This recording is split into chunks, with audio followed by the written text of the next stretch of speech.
ಇಂಚರಾನ out ಹೌಸಲ್ ಬಿಟ್ಟು ರಂಗನಾಥ್ ಮನೆಗೆ ವಾಪಸ್ ಬಂದು ತಮ್ಮ ರೂಮ್ನಲ್ಲಿ ಕೂತಿದ್ರು. ಪಕ್ಕದಲ್ಲಿ ಅವ್ರ ಹೆಂಡತಿ ವನಜಾಕ್ಷಿನೂ ಇದ್ರು. ಇವತ್ತು ಇಷ್ಟೆಲ್ಲ ಆಗಿರೋ ಕಾರಣಕ್ಕೆ ಅವ್ರಿಗೆ ತಲೆ ನೋಯ್ತಿತ್ತು. ಅದಕ್ಕಾಗಿ ವನಜಾಕ್ಷಿ ಅವ್ರಿಗೆ ಬಾಮ್ ಹಚ್ಚಿ ಮಸಾಜ್ ಮಾಡ್ತಿದ್ರು. ಅವ್ರು ಇಂಚರ ಎದುರುಗಡೆ ಏನೂ ಹೇಳದೇ ಇದ್ರು ಅವ್ರ ಕಿರ್ಚಾಟ ಒದ್ದಾಟ ಎಲ್ಲ ಅವ್ರ ಕಿವಿಲಿ ಗುಯ್ಗುಡ್ತಿತ್ತು. ತನ್ನ ಮಗಳು ತನ್ನ ಬಗ್ಗೆ ಅಸಹ್ಯವಾಗಿ ಮಾತಾಡಿದ್ದನ್ನ ಸಹಿಸ್ಕೊಳ್ಳೋಕೆ ಅವ್ರಿಗೆ ತುಂಬಾನೇ ಕಷ್ಟ ಆಯ್ತು. ಕೋಪದಿಂದ ಅವ್ರ ಮುಖ ಟೊಮೆಟೊ ತರ ರೆಡ್ ಆಗ್ಬಿಟ್ಟಿತ್ತು. ಅದನ್ನ ನೋಡಿ ವನಜಾಕ್ಷಿ, ರೀ, ಯಾಕಿಷ್ಟು ಕೋಪ ಮಾಡ್ಕೊಂಡಿದ್ದೀರಾ? ಏನೂ ಆಗಲ್ಲ, ಅವಳು ಒಪ್ಕೊಂಡೇ ಒಪ್ಕೋತಾಳೆ, ಟೆನ್ಷನ್ ಮಾಡ್ಕೊಳ್ದೆ ಮಲಗಿ ರೆಸ್ಟ್ ಮಾಡಿ ಅಂತ ಹೇಳಿ ರಂಗನಾಥ್ ಅವ್ರನ್ನ ಸಮಾಧಾನ ಮಾಡೋಕೆ ನೋಡಿದ್ಲು. ಆದ್ರೆ ಅವಳ ಮಾತಿಗೆ ಏನೂ ರೆಸ್ಪಾಂಡ್ ಮಾಡೋಕೆ ರಂಗನಾಥ್ಗೆ ಮೂಡಿರ್ಲಿಲ್ಲ. ವನಜಾಕ್ಷಿ, ರೀ, ನನ್ಗೊಂದು ಡೌಟು ಅಂದ್ಲು. ಅದಕ್ಕೆ ರಂಗನಾಥ್, ಅದೇನ್ ಹೇಳು ಅಂದ್ರು. ಅಲ್ಲ, ಆ ಇಂಚರ ನಮ್ಮ ಹತ್ರ ಸುಳ್ಳೇನಾದ್ರೂ ಹೇಳಿದಾಳಾ ಅಂದ್ಲು. ಅವಳ ಮಾತ್ ಕೇಳಿ ರಂಗನಾಥ್ ಶಾಕಲ್ಲಿ ಎದ್ ಕೂತು, ಏನ್ ನಿನ್ ಮಾತಿನ ಅರ್ಥ? ಏನ್ ಸುಳ್ಳು ಅಂದ್ರು. ಅಲ್ಲ, ಇಂಚರ ಸಂಗಮ್ ನಿಜವಾಗ್ಲೂ ಮದ್ವೆ ಆಗಿದ್ರೆ ಅವಳು ಸಂಗಮ್ ಜೊತೆ ಮಾತಾಡೋಕೆ ಯಾಕೆ ಮೀನಾಮೇಷ ಎಣಿಸ್ತಾಳೆ? ಅವರಿಬ್ಬರ ಮಧ್ಯೆ, ಗಂಡ ಹೆಂಡತಿ ಮಧ್ಯೆ ಇರ್ಬೇಕಾದ ಕ್ಲೋಸ್ನೆಸ್ಸು ಇಲ್ವೇ ಇಲ್ಲ. ನಮ್ ಕಣ್ ಕಟ್ಟಕ್ಕೆ ಸಂಗಮ್ ತನ್ ಗಂಡ ಅಂತ ಹೇಳ್ಕೊಂಡು ಕರ್ಕೊಂಡ್ ಬಂದಿದ್ದಾಳೆ ಅನ್ಸತ್ತೆ. ಅದು ಅಲ್ದೆ ಅವನು ಇಷ್ಟೊತ್ತಿಗೆ ಆಗ್ಲೇ ಅವಳನ್ನ ಹುಡ್ಕೊಂಡ್ ಬರ್ಬೇಕಿತ್ತು ಅಲ್ವಾ? ಆ ಸಾಮಿ ಪತ್ತೇನೇ ಇಲ್ಲ. ಅವರಿಬ್ರು ನಾಟಕ ಆಡ್ತಿದ್ದಾರೆ ಅಂತ ಇದ್ರಲ್ಲೇ ಗೊತ್ತಾಗಲ್ವಾ ಅಂದ್ಲು. ಅವಳ ಮಾತು ಸತ್ಯ ಅಂತ ಒಪ್ಕೊಳ್ಳೋಕೆ ರಂಗನಾಥ್ಗೆ ಕಷ್ಟ ಆದ್ರೂನು ಅದು ಸುಳ್ಳು ಅಂತ ಹೇಳೋಕು ಅವ್ರಿಗೆ ಸಾಧ್ಯ ಆಗ್ಲಿಲ್ಲ. ಹೆಂಡತಿ ಮಾತ್ ಕೇಳಿ ಈಗ ಅವರು ಮತ್ತೆ ತನ್ನ ಪ್ಲಾನ್ ಬಗ್ಗೆ ವಿಮರ್ಶೆ ಮಾಡೋ ಹಾಗಾಯ್ತು. ಇಲ್ಲಿವರೆಗೂ ಅವ್ರ ಸಂಗಮ್ ತನ್ನ ಅಳಿಯ ಅನ್ಕೊಂಡು ಇಷ್ಟೊಂದೆಲ್ಲ ಗೇಮ್ ಪ್ಲಾನ್ ಮಾಡಿದ್ರು. ಈಗ ಸಂಗಮ್ ಏನಾದ್ರೂ ಇಂಚರ ಗಂಡ ಅಲ್ಲ ಅಂತಾದ್ರೆ ಅವ್ರು ಮಾಡಿರೋ ಎಲ್ಲ ಪ್ಲಾನ್ ಹಳ್ಳ ಹಿಡಿಯೋದಂತೂ ಗ್ಯಾರಂಟಿ ಆಗಿತ್ತು. ಸಂಗಮ್ ಹತ್ರ ಒಂದು ಇಂಪಾರ್ಟೆಂಟ್ ಟೆಂಡರ್ ಪಾಸ್ ಮಾಡಿಸ್ಬೇಕು ಅಂತಾನೆ ರಂಗನಾಥ್ ಆರ್ಯನ್ನ ಕಿಡ್ನಾಪ್ ಪ್ಲಾನ್ ಮಾಡಿಸಿದ್ರು. ಆದ್ರೆ ಸಂಗಮ್ ಬಂದು ಅವನನ್ನ ಕರ್ಕೊಂಡು ಹೋಗ್ಬಿಟ್ಟ. ಹಾಗಾಗಿ ಇಂಚರ ತಮ್ಮ ಸ್ವಂತ ಮಗಳು ಅಂತಾನು ನೋಡ್ದೆ ದೀಪಿಕಾ ಇಂಚರಾನ ಕಿಡ್ನಾಪ್ ಮಾಡ್ತೀನಿ ಅಂದಾಗ್ಲೂ ರಂಗನಾಥ್ ಅವಳಿಗೆ ಸಾಥ್ ನೀಡಿದ್ರು. ಇದರಲ್ಲಿ ರಂಗನಾಥ್, ದೀಪಿಕಾ ಇಬ್ಬರ ಸ್ವಾರ್ಥನೂ ಇತ್ತು. ಇಂಚರಾಗೆ ನೋವ್ ಕೊಡೋ ಯಾವುದೇ ಚಾನ್ಸು ಮಿಸ್ ಮಾಡ್ಕೊಳ್ಳೋಕೆ ದೀಪಿಕಾ ರೆಡಿ ಇರ್ಲಿಲ್ಲ. ಹಾಗಾಗಿ ರಂಗನಾಥ್ ಆರ್ಯನ್ನ ಕಿಡ್ನಾಪ್ ಮಾಡೋಣ ಅಂದಾಗ ಅವಳು ಕುಣಿದಾಡ್ತಾ ಒಪ್ಕೊಂಡ್ಲು. ಅವಳ ಅಮ್ಮ ವನಜಾಕ್ಷಿನೂ ಏನ್ ಕಡಿಮೆ ಇರ್ಲಿಲ್ಲ. ಅವಳ ದುಡ್ನ ದುರಾಸೆಗೆ 6 ವರ್ಷದ ಹಿಂದೆ ಇಂಚರ ಲೈಫ್ನ ಹಾಳ್ ಮಾಡಿ ಮಯೂರ್ ಅವಳಿಂದ ದೂರ ಆಗೋ ಹಾಗೆ ಮಾಡೋ ಕೆಲ್ಸದಲ್ಲಿ ದೀಪಿಕಾ ಜೊತೆ ಕೈ ಜೋಡಿಸಿದ್ಲು. ಈಗ ಮತ್ತೆ ಸಂಗಮ್ ಚಕ್ರವರ್ತಿ ತರ ದೊಡ್ಡ ಬಿಸ್ನೆಸ್ ಮ್ಯಾನ್ ಇಂಚರ ಗಂಡ ಅನ್ಕೊಂಡು ಅವನಿಂದ ಹೇಗಾದ್ರೂ ಲಾಭ ತಗೋಬೇಕು, ಸಾಧ್ಯ ಆದಷ್ಟು ದುಡ್ಡು ಹೊಡಿಬೇಕು ಅನ್ನೋದು ಅವಳ ಇಂಟೆನ್ಷನ್ ಆಗಿತ್ತು. ನೀನ್ ಸರಿಯಾಗಿ ಯೋಚನೆ ಮಾಡ್ತಿದ್ಯಾ ವನಜಾ ಅಂದ್ರು ರಂಗನಾಥ್. ಅವ್ರು ಇಷ್ಟು ಹೇಳ್ತಿದ್ದ ಹಾಗೆ ಅವಳು ಮತ್ತೆ ಮುಂದುವರಿಸಿ, ಅಯ್ಯೋ, ನನಗೆ ಅವತ್ತೇ ಅನ್ಸಿತ್ತು ರೀ, ಸಂಗಮ್ ಅಷ್ಟು ದೊಡ್ಡ ಬಿಸ್ನೆಸ್ ಮ್ಯಾನ್, ಅವನಿಗೆ ಎಂತೆಂತ ಹುಡುಗಿರ್ ಬೀಳ್ತಾರೆ. ಹೋಗಿ ಹೋಗಿ ಅವನು ಈ ಸೆಕೆಂಡ್ ಹ್ಯಾಂಡ್ ಇಂಚರನ ಯಾಕೆ ಮದ್ವೆ ಆಗ್ತಾನೆ? ಅವನಿಗೇನು ಹುಚ್ಚ? ಆದ್ರೂ ಅದೇನೋ ಅಂತಾರಲ್ಲ, ಪ್ರೀತಿ ಕುರುಡು ಅಂತ, ಹಾಗೆ ಏನೋ ಮಣ್ಣು ಮಸಿ ಅನ್ಕೊಂಡಿದ್ದೆ ಅಂದ್ಲು. ಅವಳ ಪ್ರತಿ ಮಾತನ್ನು ರಂಗನಾಥ್ ಕೇರ್ಫುಲ್ ಆಗಿ ಕೇಳಿಸ್ಕೊತಿದ್ರು. ಒಂದ್ ವೇಳೆ ಇವಳು ಹೇಳೋ ತರಾನೇ ಆಗಿದ್ರೆ ನನ್ ಪ್ರಯತ್ನ ಎಲ್ಲ ನೀರ್ನಲ್ಲಿ ಹೋಮ ಮಾಡ್ದಾಗತ್ತೆ. ಈಗೇನ್ ಮಾಡೋದು? ಸಂಗಮ್ ಇಂಚರ ಬಗ್ಗೆ ನಿಜ ಹೇಗ್ ಪತ್ತೆ ಹಚ್ಚೋದು ಅಂತ ರಂಗನಾಥ್ ಡೀಪ್ ಆಗಿ ಥಿಂಕ್ ಮಾಡೋಕೆ ಶುರು ಮಾಡಿದ್ರು. ಆಗ ವನಜಾಕ್ಷಿ, ರಿಯೇ, ನನ್ನ ಹತ್ರ ಒಂದು ಐಡಿಯಾ ಇದೆ ಅಂದ್ಲು. ಆಗ ರಂಗನಾಥ್, ಏನ್ ಐಡಿಯಾ ಕೇಳಿದ್ರು. ಎಂಗೇಜ್ಮೆಂಟ್ ದಿನ ನನ್ನ ಫ್ರೆಂಡ್ಸ್ ಎಲ್ಲ ಇಂಚರ ಗಂಡ ಯಾರು, ಏನ್ ಮಾಡ್ತಾನೆ, ಯಾವ ಕಡೆ ಹುಡ್ಗ ಅಂತೆಲ್ಲ ಕೇಳ್ತಿದ್ರು. ಆದ್ರೆ ನಾನ್ ಸುಮ್ನೆ ಯಾಕೆ ಅಂತ ಅವಳ ಬಗ್ಗೆ ಏನೂ ಹೇಳೋಕ್ ಹೋಗ್ಲಿಲ್ಲ. ಅದೇ ದಿನ ನಿಮ್ ಬಿಸ್ನೆಸ್ ಸರ್ಕಲ್ ಫ್ರೆಂಡ್ಸ್ ಕೂಡ ತುಂಬಾ ಜನ ಬಂದಿದ್ರು. ಅವರಲ್ಲೊಬ್ರು, ಅದ್ಯಾರು, ಹಾ ಅದೇ ಕರುಣಾಕರನ್ ಅವರು, ಇಂಚರ ಬಗ್ಗೆ ತುಂಬಾ ಇಂಟ್ರೆಸ್ಟ್ ತೋರಿಸ್ತಾ ಇದ್ರು. ಅದನ್ನ ನಾನು ಅಬ್ಸರ್ವ್ ಮಾಡ್ದೆ. ಆಮೇಲೆ ಅವ್ರ ಬಗ್ಗೆ ವಿಚಾರಿಸ್ದೆ. ಅವರು ತುಂಬಾ ದೊಡ್ಡ ಇನ್ವೆಸ್ಟರ್ ಅಂತೆ ಅಂದ್ಲು. ಅವಳ ಮಾತ್ ಕೇಳಿ ರಂಗನಾಥ್ ಶಾಕ್ ಆಗೋದ್ರು. ತುಂಬಾ ವರ್ಷದ ನಂತರ ತಮ್ಮ ಮಗಳು ವಾಪಸ್ ಬಂದಾಗ ಸಂಗಮ್ಮೇ ಅವಳ ಗಂಡ ಅನ್ಕೊಂಡಿದ್ರು. ಆದ್ರೆ ಈಗ ತಮ್ಮ ಹೆಂಡತಿ ಅವಳಿಗೆ ಬೇರೆ ಸಂಬಂಧ ಹುಡುಕ್ತಾ ಇದ್ದಿದ್ದು ಅವ್ರಿಗೆ ಡೈಜೆಸ್ಟ್ ಮಾಡ್ಕೊಳ್ಳೋಕೆ ಕಷ್ಟ ಆಯ್ತು. ಅವರು ಇದ್ಯಾವ್ದಕ್ಕೂ ಮೆಂಟಲಿ ರೆಡಿ ಇರಲಿಲ್ಲ. ಅವ್ರ ಕೋಪದಿಂದ, ನೀನೇನ್ ಹೇಳ್ತಿದ್ಯಾ ವನಜಾ ಅಂದ್ರು. ಅಯ್ಯೋ, ನಾನ್ ಹೇಳೋದ್ ಕೇಳಿ. ಮಿಸ್ಟರ್ ಕರುಣಾಕರ್ಗೆ ಜಸ್ಟ್ 50 ಆಯ್ತು. ಸ್ವಲ್ಪ ವರ್ಷದ ಹಿಂದೆ ಅವ್ರಿಗೆ ಡಿವೋರ್ಸ್ ಆಗಿದೆ. 2 ಹೆಣ್ಮಕ್ಳಿದ್ದಾರೆ. ಅವರಿಬ್ರದ್ದು ಮದ್ವೆ ಆಗಿದೆ. ಹಾಗಾಗಿ ಕರುಣಾಕರನ್ ಈಗ ಇನ್ನೊಂದು ಮದ್ವೆ ಆಗ್ಬೇಕು ಅಂತ ನೋಡ್ತಿದ್ದಾರೆ. ಅವ್ರಿಗೆ ಇಂಡಿಯಾದಲ್ಲಷ್ಟೇ ಅಲ್ಲ, ಫಾರಿನ್ನಲ್ಲೂ ತುಂಬಾ ಆಸ್ತಿ ಇದೆಯಂತೆ ಅಂದ್ಲು. ಯಾವ ತರ ಹೇಳಿದ್ರೆ ತನ್ನ ಗಂಡ ಅಟ್ರಾಕ್ಟ್ ಆಗ್ತಾನೆ, ಅವನನ್ನ ಹೇಗ್ ಬಲೇಲ್ ಸಿಕ್ಕಿಸ್ಬೇಕು ಅಂತ ಅವಳಿಗೆ ಚೆನ್ನಾಗ್ ಗೊತ್ತಿತ್ತು. ಅದಕ್ಕೆ ಅವಳು ಪದೇ ಪದೇ ಬಿಸ್ನೆಸ್, ಆಸ್ತಿ ಅಂತೆಲ್ಲ ಒತ್ತಿ ಒತ್ತಿ ಹೇಳ್ತಿದ್ಲು. ಅದಕ್ಕೇನೀಗ ಅಂತ ರಂಗನಾಥ್ ಕೇಳಿದ್ರು. ಅಯ್ಯೋ, ಏನ್ ಹೀಗ್ ಕೇಳ್ತೀರಾ?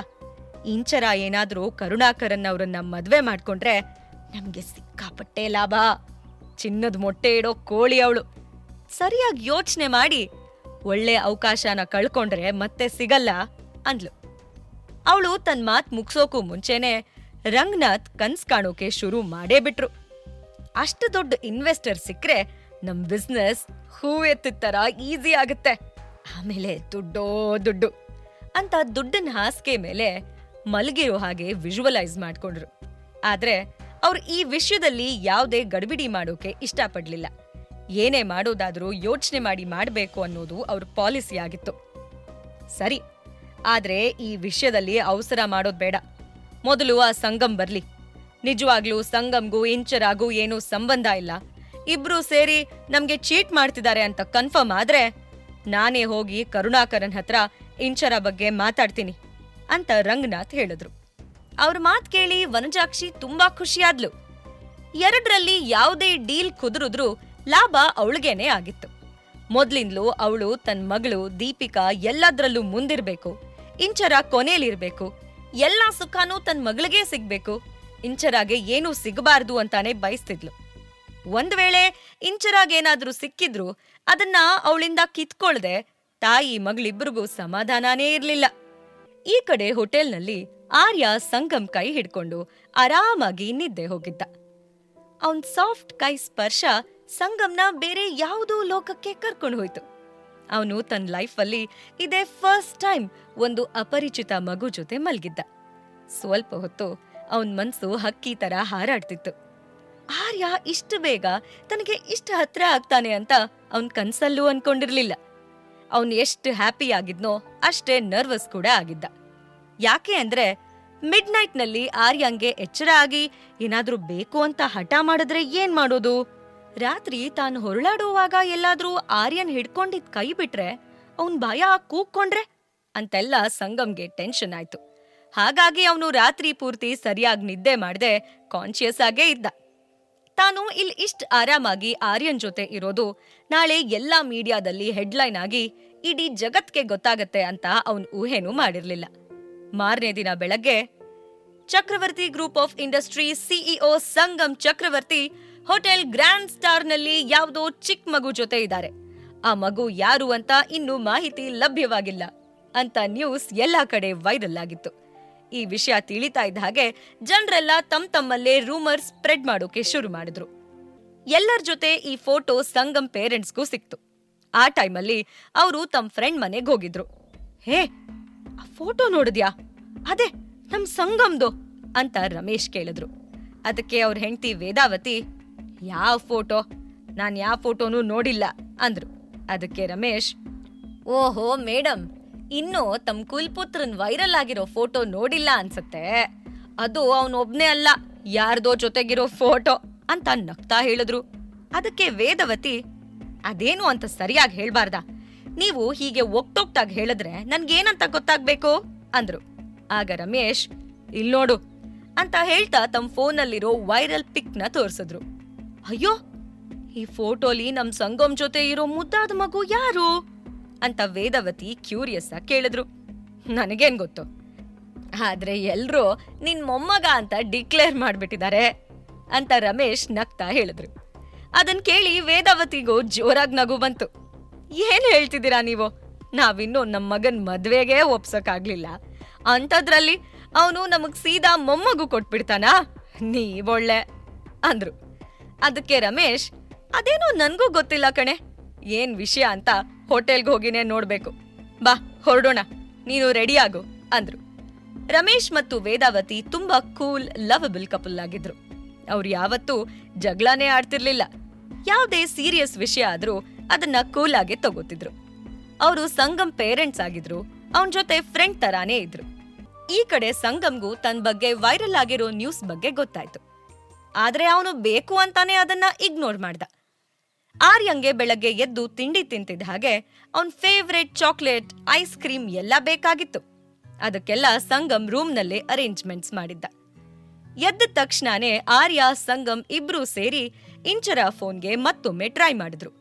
ಆದ್ರೆ ಈಗ್ಲೂ ಫೋನ್ ಸ್ವಿಚ್ ಆಫ್ ಅಂತಾನೆ ಬರ್ತಿತ್ತು. ಇಂಚರ ಕಿಡ್ನಾಪ್ ಆಗಿರೋ ಬಗ್ಗೆ ಆರ್ಯಂಗಾಗ್ಲಿ ಸಂಗಮ್ಗಾಗ್ಲಿ ಗೊತ್ತಿರ್ಲಿಲ್ಲ. ಸಡನ್ ಆಗಿ ಸಂಗಮ್ ರೂಮ್ ಬೆಲ್ ಹೊಡ್ಕೊಳ್ತು.